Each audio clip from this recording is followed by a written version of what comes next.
Once upon a time, there was a world full of laughter. Then a virus hit, and the whole thing was a disaster. But we got a show to let you know it's alright. It's alright. Even though it's only once a week, we guarantee you a front row seat at the Comedy Cellar Nightly Show once a week. Hello, everybody, and welcome to the Once a Week Comedy Cellar Nightly Show every Tuesday at 7 p.m. Eastern Standard Time. My name is Dave Juskow, and I'm happy to welcome you here to the only remaining shows we can do that we can't be live at the lovely, amazing, best comedy club in the world, Comedy Cellar, but at least we can meet with our Comedy Cellar friends once a week at this particular venue. Remember, as always, if you're enjoying the show, or even if you're not enjoying the show, please press the donate button. I don't know how the money is received or handed out, but I know it sooner or later we'll all distribute it, and it'll all be great. And, we'll all make a couple extra dollars, which is delightful. Anyway, let's start with the prepared material, with the comedy. So, what's in the news today? According to reports, the new Johnson & Johnson COVID vaccine will only require a single shot. But I looked into it, and it's actually a single shot from each Johnson. The New York Post reported that there was yet another massive Hasidic Jewish wedding in Brooklyn. Apparently, those weddings are allowed because the men and women stay 6 feet apart because they hate women. In other news, the Bidens' 2 rescue dogs have now moved into the White House. One of them got into trouble for peeing in the president's bed, but surveillance tape showed that the pee was there from the last president.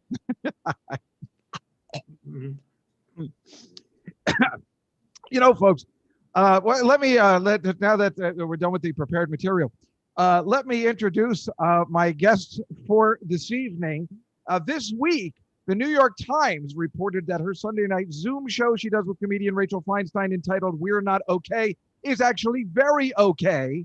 Her podcast, Relatively Sane, can be found on all of your favorite streaming platforms. And the big news is you can actually see her live at the Helium Comedy Club in Philadelphia, January 28th through the 30th. That's this weekend. That's in 2 days. Please welcome Jessica Kirson, everybody. Thank you. Hello, Jess. Hi, Dave. He is the co-host of the Comedy Cellar's Live from the Table podcast that you can hear on Sirius XM and also the Laugh Button streaming network. He was a regular on HBO's Crashing and had the elite privilege of being asked to be on America's Got Talent, The Champions. Please welcome again, Dan Naturman. Thank you, David, for that introduction, that dressed up introduction. And of course, as always, our house band leader, his new single, Is It Ever Now, comes out this Friday. Please welcome once again, Mr. Colin Smith, everybody. Hello. Thank you, Dave. Hello, everybody. Thank you for joining me. The first thing I'm always fascinated with, I cannot believe Jessica Kirson is performing live. 2 weeks ago, I had Greg Fitzsimmons on. He was performing in Tempe, Arizona, and that's all we talked about for about a half hour because how does it work, Jess? Is it half outside or is it all inside and Philly's okay with that? Well, there's very limited seating. It's socially distanced. I literally go in with a mask into the green room, walk on stage, and walk back into the green room, and then walk to my hotel. But I have chosen certain places, very few, to perform live because I have 4 children. Yeah. And I don't understand, why is that club open and nothing else is? I don't know. We know the Stress Factory has an outdoor venue. Honestly, I think every single place has their own rules. It seems like every part of the country. I mean, I'm not right now getting on a plane. I'm driving there and well, if you're going to a plane to Philly, then just mentioning that hotel really put it in our face that you apparently have a lot of money. Yeah, I'm loaded. Your little jet to Philly from Long Island. No, I'm not flying. I'm driving. Well, yeah, of course you're driving. Well, what was the other option? Some people would fly. There's divas. To Philadelphia? Nobody flies to Philly. You know what? Just agree with me so I don't look like an idiot. It's too late for that. I'm sorry. It's hard. Who flies to Philly? If you could name one person, I'll let you off the hook. I guarantee there's some divas who would fly to Philly from Long Island. Well, I It, guess it, from it would Long be only Island. worth it if you didn't have to like drive to the airport and take like an hour, you know. Right. Yeah. That's the worst part. You would take like a big star might take a helicopter to Yeah. Philadelphia. That would make sense. But it's true. I guess Long Island would make the difference, right? If you're coming from the city, it's ridiculous, or Jersey. But maybe Long Island, you could make a case, because Long Island just is the worst. I can't stand driving into Long Island. I hate living here, but Yeah, you're a Jersey girl like me. Yeah. You're And yeah, I can't. Long Island, in my mind, mentally freaks me out because it goes like this: you're converging, and there's no way out, and it ends eventually. Whereas going out of the Lincoln Tunnel and going through New Jersey, my mind feels freer because I can drive to Alaska if I want, or Mexico. But there's something about going into Long Island that just freaks me out. Too many people, too crowded. Yeah, and it no is. end. It's Well- pretty trapped here too. I suppose somebody might fly from Islip to Philadelphia, but even then, That's true. I suspect nobody does that. I think that maybe some people will take a helicopter there. If you're a big star, you might take a helicopter. I don't even know why we're Well, talking about because she is getting a hotel, Dan. So I don't know. Maybe she is a big star. I don't this. know. Of course, I'm getting a hotel. My stepbrother is Zach Braff. I know. I just wanted to make fun because what did you just say? I said, of course I am. My stepbrother is Zach Braff. Oh, you did say that. Okay. I thought I heard the name Zach Braff, and then I know that's your stepbrother. Is it really? Yes. Yeah, isn't that funny? Oh, by the way, and I guess you can see this either on your website or your Instagram. You made some amazing, hilarious videos with him where you were interviewing him. They're so funny. How long ago was that? Oh, that was years ago. I mean, Oh, it was? oh my God, probably 10 years ago. Yeah. Oh, I guess I just saw them recently somehow. They were so funny. And we both laughed. We could not stop laughing. It was, yeah. He has Yeah, a- well, He's Yeah. dated some big stars, Zach Braff, among others, Mandy Moore, Drew Barrymore, I think Natalie Portman as well. Wow. Are you a savant at gossip? Natalie. I'm just looking at his NNDB page, and it says girlfriend. No. Yeah.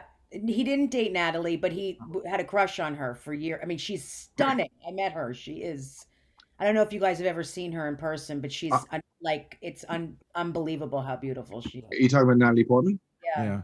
I met her when she was 18. I happened to be at the That's when she was hotter. the Now gangs it's of over. the gangs of New York,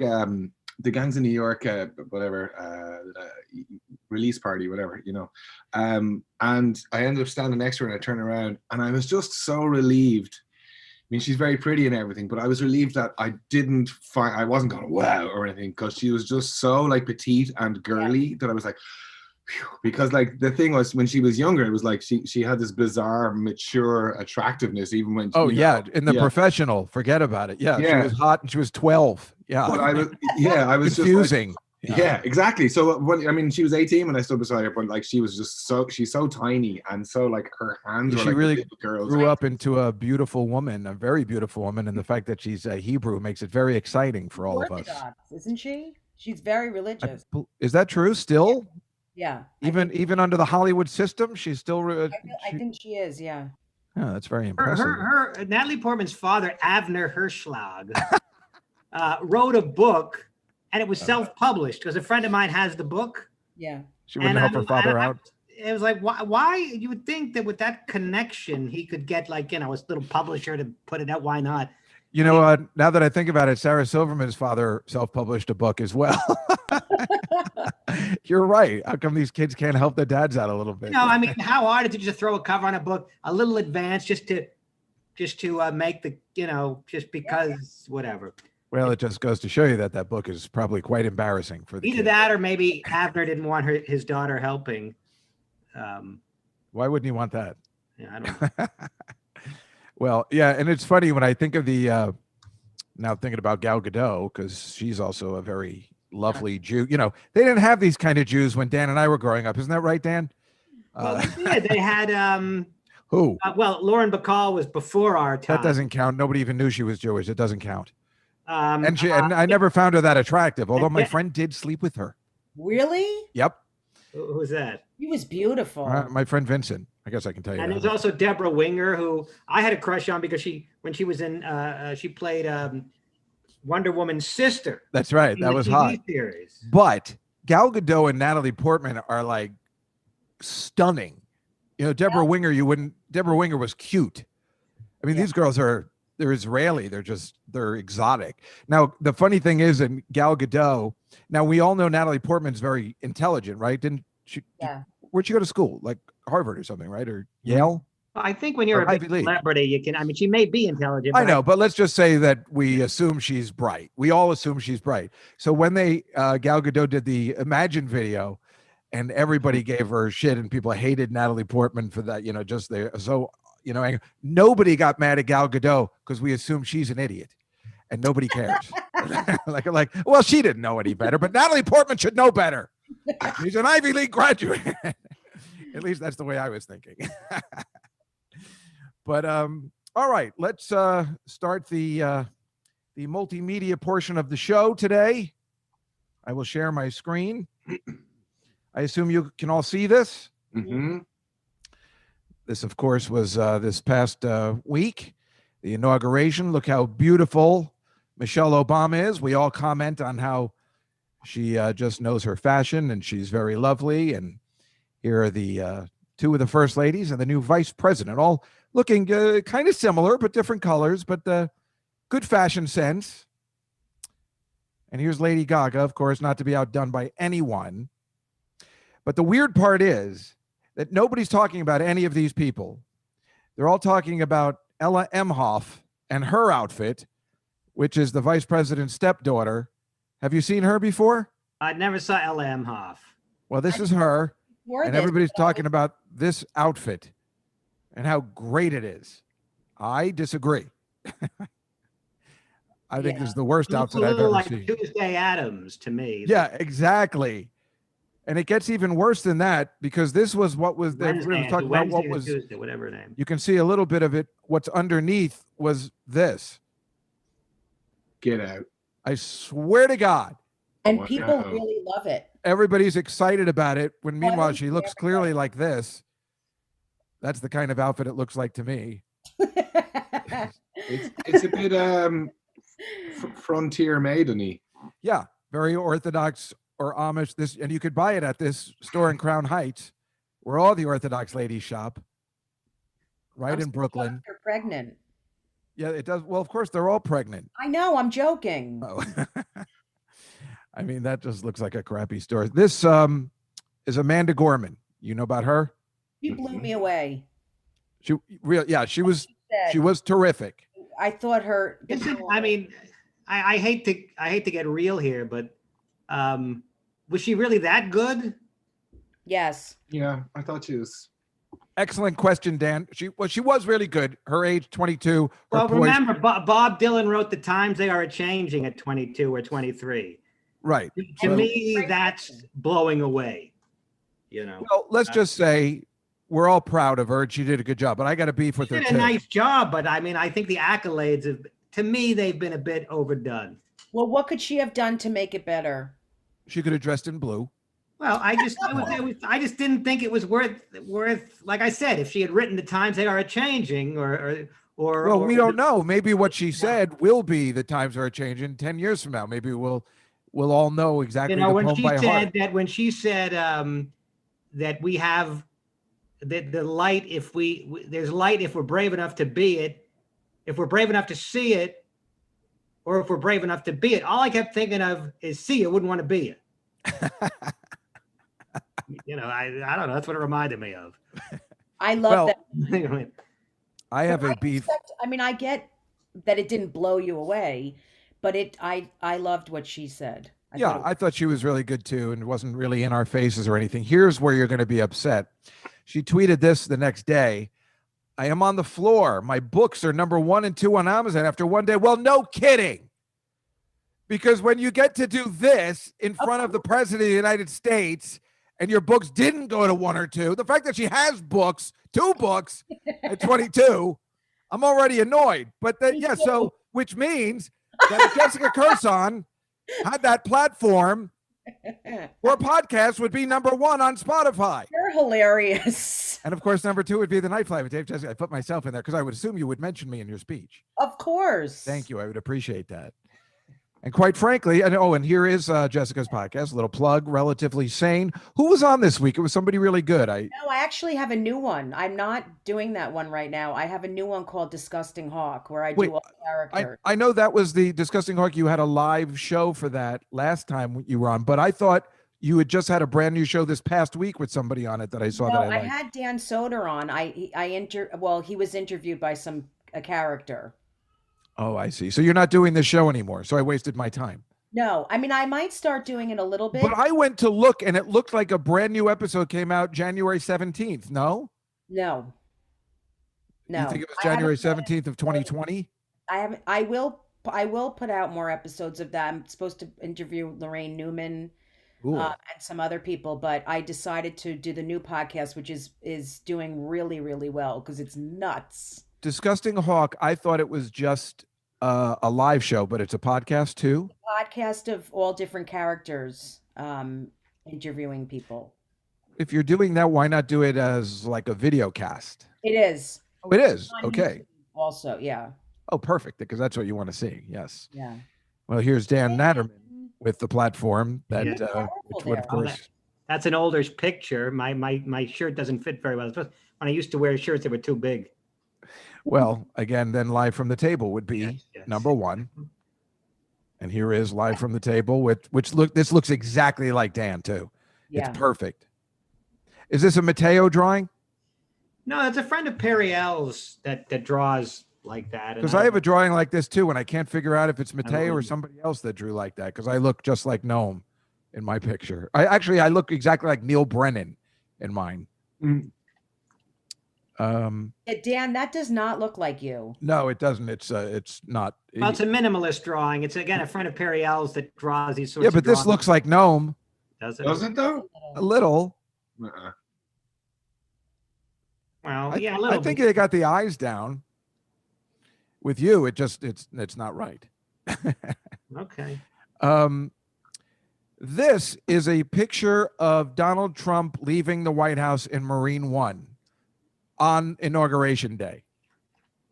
A very fitting photo as he leaves. As you see, they're all getting ready, and he left the White House early in the morning on Marine One, a classic photo, so we could all say goodbye. However, a few hours after this photo was taken, this one was taken at Mar-a-Lago, where everybody welcomed him home, as you can see, not wearing one mask in sight, except for this beard, which I thought was a mask at first, but apparently, no, it's a beard. Because it doesn't spread there. Yeah, exactly. And Trump 2024, we can only hope. But this happened hours after this picture, which you thought this would be the end. Well, that's the last we'll see of that guy. Yipes. Okay.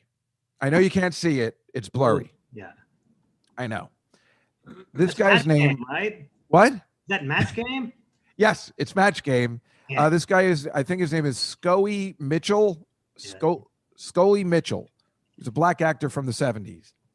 And although you can't really see it well, he is smoking a cigarette on the show. I watched this. It's hard to see, but I woke up in the middle of the night because whenever I go, I actually went to Hoboken for dinner on Friday because you can go inside and eat. There's 25% there in Jersey. And whenever I have like a steak dinner, I always have a cappuccino after, and then I just watch TV until 6 a.m. It's a perfect Saturday evening for me. So obviously Match Game was one of the things that's what you'll watch if you're high on cappuccino, desperately looking for something. So the guy's smoking a cigarette on the show, and he keeps putting it away, and then he's waving it away, and Gene Rayburn's like, it's okay, don't worry. He's like, oh, I don't want people to know I smoke, but he's smoking at every show. And this is another episode. You can see his suit has changed, where I know he was smoking because that's the episode that I was watching. Everyone on this panel is dead except for him, the chain-smoking black guy in the left-hand corner. He's 90. He's the only one still alive. Even this girl, Patty Deutsch, who was much younger than everybody here, is dead. Who are these other people? This is Gene Rayburn, of course, the host. Is that Richard Dawson. Yeah. Marsha Wallace. Charles Nelson Riley, and Brett Summers. They're all dead except for this guy who could not contain himself, had to smoke during an acting gig, and he's still alive at 90, which tells us two things. Number one, Dave Attell is going to live to 130, and that there's clearly no rhyme or reason for anything, which is why let's open it all up and just see what happens. Yeah. Let's open up the clubs. Let's open up the restaurants. Clearly, there is no rhyme or reason. If this guy's the only guy left, and you can actually see him chain smoking on the show in 1974, and he's the only one that lasted. By the way, Why do you forsake us? Charles Nelson Riley would have been 90 years old last week if he were still alive. Really? He was born on January 13th, 1931, and he died in 2007 at the age of 76. Oh, I love him. Oh, I went to see his one-man show. Really? Yeah, at the Irish Repertory Theater about 10 years ago, maybe about 10 to 12 years ago. And all we obviously we wanted to hear about Lidsville, and we wanted to hear about Match Game. And the guy just opened up with when he was a little boy and he was in love with Anne Margaret. And we're like, let's get out. I don't know. Like it wasn't working. I guess we didn't care. We just wanted to hear Match Game stories, By the way, what's that guy's name again? The guy the smoking guy? Scoey Mitchell. You have something on him? Just looking him up. Yeah, well, indeed, he is still alive. And he will be 91 in March, incidentally. Wow. Yeah, he was on like Rhoda, and then he did some writing. Like he used to write shows. Very interesting guy, but it's just kind of funny that the one guy who you actually saw smoking on the show, you never really, the only person we remember seeing smoking was Johnny Carson. Yeah. He's going to live. and was It must have been an inspiration to Chappelle. Right. Jesus, exactly. It's funny that although the fact that he caught COVID means that things aren't that good for, Attell never catches a cold. It's fascinating. So I think Attell is when you're a recluse, you tend not to get ill. Yeah, but Attell's out every night, and he was traveling all the time back in the day. He never gets sick. Anyway, this was Jeopardy last week. You heard what happened on Friday? No. This was Ken Jennings' first day, and there was a tie. Oh my God. Yeah, that never happened. What? Not first day. It wasn't his first day? Mm-mm. Oh. No. Well, this was maybe his first week, and there was a tie. Well, it was the end of the second week. I'm missing Jeopardy for this. So did you see this then? This was Friday. I did. You did? Yeah. So you saw how it was handled. I think it's a shitty way to fix a tie. Here's how it works. Here's how this is going to work. Jack, Brian, pick up your signaling devices. I'm going to read one single clue. Whoever rings in first and responds correctly will win $37,600 and the game. In the category of history, here is your tiebreaker clue. In October 1961, Stalin's body was removed from display in this other man's tomb. Brian. It was Lenin. That is correct. Brian Chang, you just won $37,600, and you are it just doesn't seem fair. Jeopardy champion. That's it. And the other guy gets zero. How much the other guy get? He got 2,000.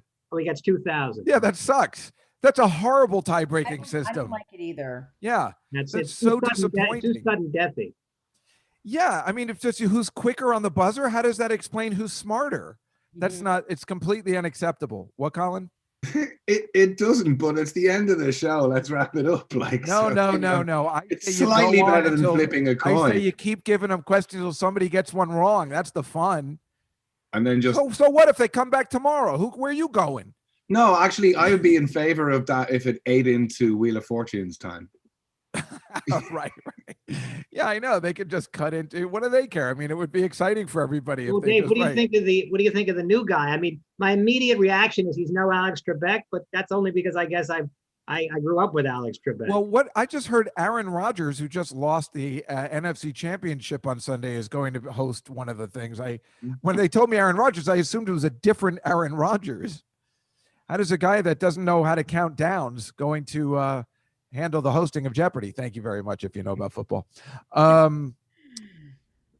Pizza Hut, the last 2 weeks ago, I showed this, and I think, or maybe it was 3 weeks ago, Noam thought this was Photoshopped. Pizza Hut came out with just a stuffed crust. They took out the pizza and just said they're serving stuffed crust now. They're just selling stuffed crust. I mean, it looks delicious, kind of, but it's ridiculous. Yesterday, or today, Pizza Hut has now introduced the new Detroit-style pizza, which I never even knew there was a Detroit-style pizza. Did you guys know that? I didn't know it. Right. We know about Chicago. We know about New York. Apparently, there's a Detroit-style pizza. Pizza Hut has been killing it during COVID. Their business is way booming, and they're brilliant to just before Super Bowl Sunday to come up with something new. Whoever is in charge of their whatever they do is a genius. This is what a Detroit pizza usually looks like. It's a little too full for Mike because this is a Chicago pizza, and that's not for me. That's an actual pizza pie. The other one looks much better than that. Yeah, this one looks. Isn't Uno supposed to be Chicago style, and their pizza doesn't look like that? Well, I think this is like a Uno true doesn't look Chicago. like that, does it? But this is the pizza we know. Well, That's the only true pizza. And then there's also New Haven has a unique pizza. Well, that's the stupidest thing I've ever heard. Where does Connecticut get their own pizza? I know, but for some reason, New Haven is considered a pizza, a center. Well, we know that the only true pizza is this Hawaiian. pizza because it's. Did you say Hawaiian? Yes. With the stupid pineapple and ham on it. We know that the only true pizza is this pizza because it's depicted in this classic opening scene. Mm-hmm. Two, give me two. Yeah, give me two. Right. And then he eats two at the same time. I mean, that's a real man. I've never done that. Yeah. Oh, yeah, he's so cool. He was cool. Yeah, see, that's the only true pizza. Have you heard about this? This is a new movie that's coming out next month, King Kong versus Godzilla. Be coming out on HBO Max. I mean, as a kid, I loved these movies, but I'm kind of sick of it. And I don't understand. This is from the 60s version that I grew up on. And I could never understand how King Kong is expected to beat his atomic breath. Or what's it called? It's his atomic breath Godzilla has or something. Or something that comes out of there, it's atomic. How is an ape going to beat that? I think it's a reasonable question. Look what he does in the movie. He throws a rock at Godzilla. That's how he's going to. This is the stupidest movie. I remember that. Yeah. In the 60s, we're like, oh, he threw that rock at him. But now we're like, come on. What's he going to do? He throw a rock. This reminds me of Rudolph the Red. Looky what he can do. I mean, I think it would take Superman to take down Godzilla. Realistically, I agree, but this is just the coming charge. I don't know what happens, but it looks to me that they're becoming friends. Because why would he turn his back on Godzilla unless something else is up? And from what I have heard, it's Mega Godzilla. That's from the 60s where they had to take care of the robot Godzilla. So if that's what their plan is, I don't know how much money they'll make. Do people care anymore? I know I did as a kid, but they make better movies nowadays. I don't need it. I watched that though. Well, I used to watch it on the 4:30 movie. Yeah. was the 4:30 movie? That was an East Coast thing. Yes, it was definitely a 4:30 movie where I was, but I think it was just a local. Where'd you grow up? Connecticut, Stamford. So we got all the New York City channels. Yeah. That was just an East Coast thing, that 4:30 movie. But I think each place had their own, 4:30 movie like program where they'd show Planet of the Apes week. That was a week. Yeah, each week. Monster Week. Right. And then they would take an hour and a half movie and stretch it into 3 hours. It was awful. Obviously, this happened this week. Larry King died. And the weird part is he had just divorced. Look how hot she is. He just divorced her. And I had heard he was cheating on her. Jess, you're married. And he's probably 50 years older than us. do you even have the time or the patience to cheat on anybody? I mean, the time it would No, take. couple things. I don't find her hot, but I get why you do, but I don't find her hot I at think she's all. pretty. And she's had so much work done. Anyway, but at his age to be with a woman like that, I mean, it's not about the sex, obviously. It's about getting attention. Well, who cheats on somebody at that That's age? what You I'm know, saying. like, and then What it's like, but who has the I don't have the energy. I wouldn't have the energy. Like even at this age, in my 50s, I don't have the energy. he was a brilliant man, but he was not very attractive. I mean, look at that's a Well, lot. he's 100 here. That's not fair. I'm sure he was a little better looking, you know, How in much his better day. I don't. You can't marry 8 people and be that yeah, unattractive, I suppose. with money? You can. So you're saying Dan and I just need to get money. No, sorry, Dan. I You looped you guys into have that. better looks and better, I don't know. He's not attractive. Come on. Right. I guess he must tell an excellent story. He must have a hell of a pickup line. Yesterday, I don't know if you were listening to Howard Stern, but his wife Beth was telling the story of when Howard was on the show and he just locked Beth in his dressing room and said, "No, I'm going to put you right next to me on the panel, you know, with just Howard." And like he was totally hitting on Howard's wife. Like apparently this is just what he did. Really? Yeah. Really interesting story. Howard feels guilty about it now since it was his obituary and he always liked Larry King. To tell that story about him hitting on Beth, he felt bad about it, but He seemed like a nice guy, I guess. yeah. He's a Brooklyn Jew. He's okay. Hey, you know, hey, he's all right. All right, Colin, are you ready? I mean, no. Yes, you are. Now is the time of the portion of the show where we end with a little musical number There's no that better Colin way. is going to privilege us with today. What do we have today? Well, I decided because we have Dan here, and Dan would be at the Friday night olive tree shenanigans with me, Noam, and Nick, and Normally, whoever right. would be there. And Dan would always have requests, and I think I would. yes, I think this was among them. Yeah, so this is one that I wrote with Nick and Noam, and it's just maybe. Summer is golden because we're in January and maybe we can just transport.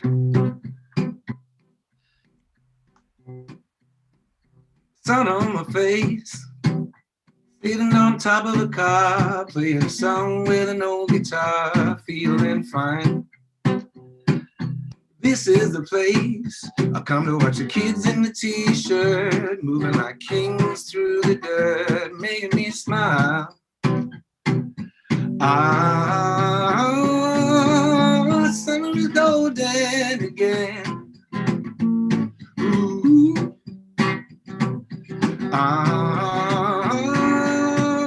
Summer is golden again. Ooh.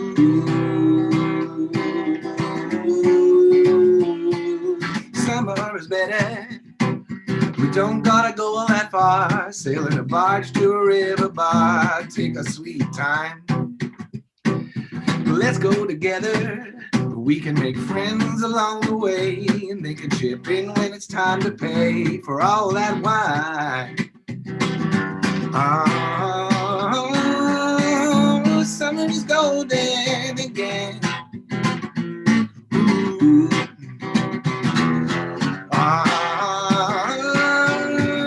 Summer is golden again. Ooh. A little rain outside this morning. If there's no shade, we might get burned. Take your eyes off the time, pretend time has stopped. We can wake up when the trees have turned. Sun on my face, only you on my mind, leaving the cares of the world behind, dreaming out loud.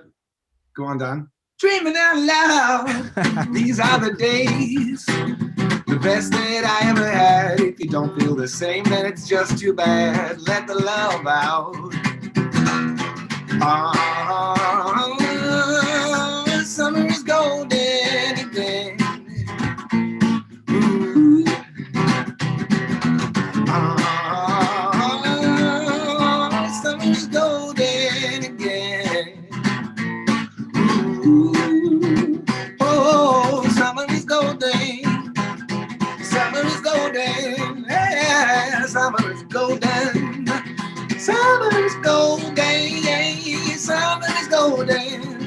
Ooh, summer is golden. Summer is golden.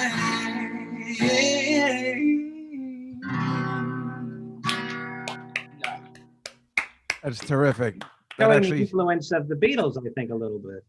Yeah. is, always amazing when they're staring right at us too in the background. Oh yeah. That was Gentlemen. amazing. Thank you. Yeah, Thank you, you. Jessica. It actually does make me think of how Talent. it'll be great to be summer already. And I like the line about paying for the wine too. It does sound quite delicious. Well, anyway, that is our show for today. Jess, you are going to be in Philadelphia live at the Helium Comedy Club in Philly this Thursday, Friday, and Saturday. You can actually see somebody live doing comedy if you're around the Philadelphia area, or you can, helicopter in. Yes. Or swim. However You have a couple of gigs coming up, I saw, which is are they going to continue? Are those? I don't think I have. I may have something in like 3 weeks, but I thought you saw something in February. I wasn't sure if those things are. I don't know. I don't know if I'm definitely gonna go. I'm playing it all. And Dan, you have live from the podcast, not doing any live shows I'm yet. not doing anything in particulars. I have a book that I wrote, which may or may not come out at some point. I'll probably self-publish it, much like Abner Herschlag. But it's not ready yet, so I don't need to plug it right now. All right. Well, anyway, live from the podcast. What were you going to say, Colin? I'm sorry. I was going to say, well, as soon as you mentioned the podcast, how is our friend Noam? I don't know. I will see him tomorrow on the Live from the Table. He seems okay. Noam is the owner of the Comedy Cellar and co-writer of the song that Colin just played for us, which is quite remarkable to have both things in your back pocket. Yes, and Colin's new song, Is It Ever Now, comes out this Friday. Yes, right? Please, yes. If you go to my Instagram, Colin Smith Music, there's a little link in the bio that you can pre-save it and all of that. Yeah. Definitely going to want to do that. Otherwise, folks, next week, our guests will be Jeffrey Ross and the house MC of the Comedy Cellar Vegas, Mr. Mark Cohen, will be joining us. And of course, Colin will be joining us as well. And we will talk about the lineup for the very important Puppy Bowl that will be coming up on Mark Cohen's birthday today, I believe. Yes, it is. It is Mark Cohen's birthday. A shout out to our friend Mark Cohen, who, quite frankly, without Mark Cohen, as I say all the time, I don't know whether the Comedy Cellar would be so prolific. If not for him, at the very beginning of when it first started, we don't know if any of us would be here right now. So, but for the Comedy Cellar Nightly Show, I'd like to thank Jessica Kirson, Dan Naturman, and Colin Smith as my guest today. And I hope everybody has a wonderful week. And we will all see you next week at 7 o'clock right here on YouTube on the Comedy Cellar Nightly channel. Good night, everybody. Good night.